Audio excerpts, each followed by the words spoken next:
I want you to understand that the law, that the Ten Commandments was never given to Israel as a law, but Israel accepted it as a law. It was in fact simply the expression of the image and the likeness of God. That if you could live by the Ten Commandments, you would express exactly what God is. You understand?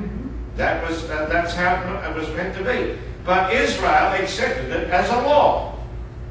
So they looked at the Ten Commandments and said, well, okay, I've got to do this, I've got to do this, I've got to do that, and I mustn't do that, I mustn't do that.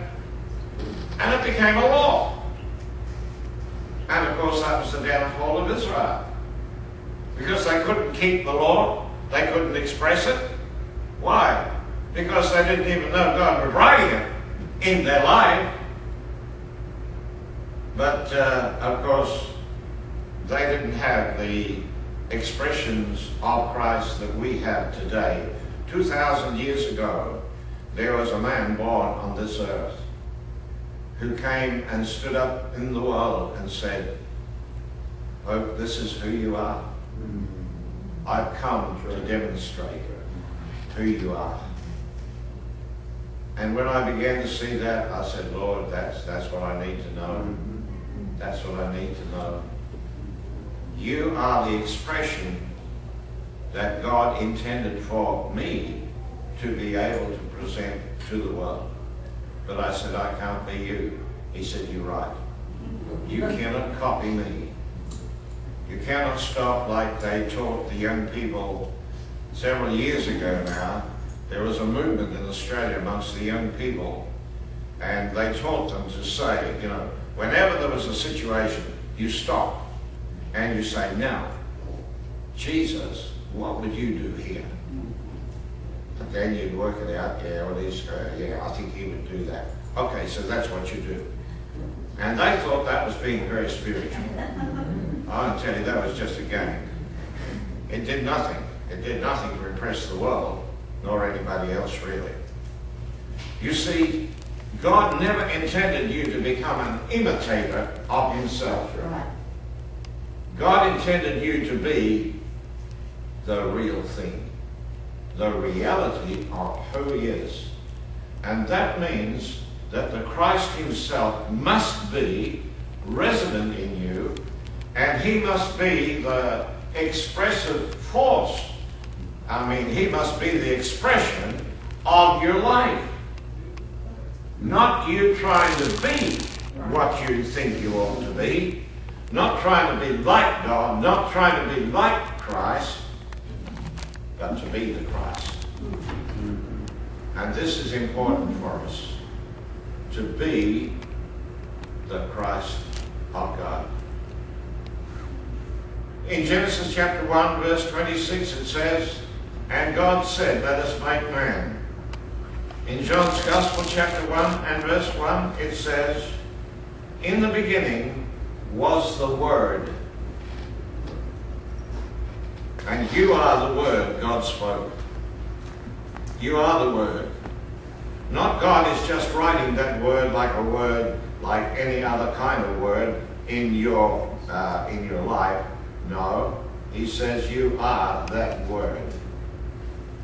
Now there's one thing you need to know about the Word of God, and that is that when God speaks a word, it is. When there was darkness on the face of the deep after he had already created the heavens and the earth, he said, I don't want the darkness there. What did God do? He said, let there be light. And there's the light. You see, this is God. We don't function that way because we were born on this earth as what we thought mortal human beings. Well, mortal human beings don't do things like the Spirit does things. God is Spirit. When God wanted to create the heavens and the earth, he did not begin to, try and round up all of the materials that he would need and then try to put it all together or get some contractors to help him. No. God simply spoke and it was. We're going to get a hold of this because I want to tell you that is a principle of the Christian life. We've got to learn to understand that according to Proverbs, the wisest man on the earth, he said the power of death and life is in your tongue. The power of death and life is in your tongue. Christians have no idea how this works. You see, somebody goes to a doctor and the doctor said, well, I'm sorry, sir, but you've got cancer. And I think you've come too late because I don't really think we can do much for you. You know, you might have 3 months to live or so on, that's about it. So what do? You go home and you tell everybody, I've got cancer. What have you done? Well, I'll tell you what you've done. You've just written your own death sentence. Yes, sir. Now, I want you to listen to this carefully because I'm not playing games here, and many people do play games with this teaching. I'm going to tell you the truth.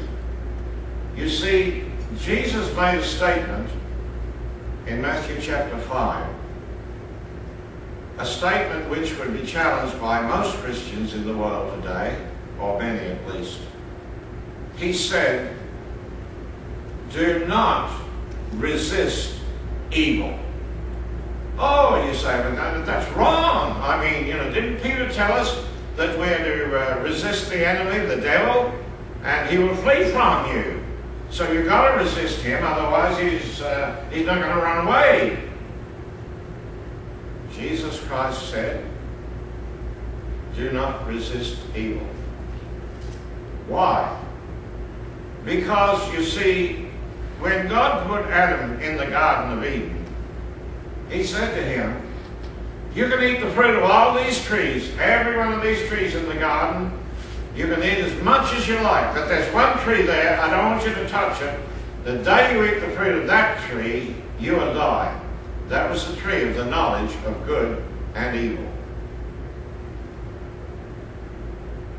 How many people today have eaten from fruit from that tree? Almost every Christian that you will meet believes in evil. Why? Because they've eaten from the tree. There is no evil in God's world, which is my world. There is no evil.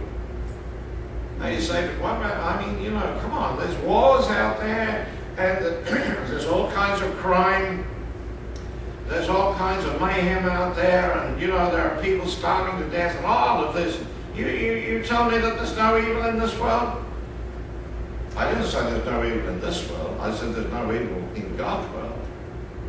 You want to live in this world? You go right ahead. You happy in this world? God bless you. That's wonderful. No wonder you're looking for heaven after you die. You've got to get a bit of a break sometimes. You see, the truth is that this is not God's world. You can't tell me this is God's world when there are out there people that are killing each other all the time. There are all these wars going on. There are civil wars, and in Africa, where I used to minister in the Congo down there, just up in the mountain behind Bukavu, the city where I was ministering, you can even hear the shots from the civil war going up there and going on there. That's been going on for years and years and years. In fact, there's a refugee camp just outside of the Congo there, and some of those people have been there for 15, 20 years.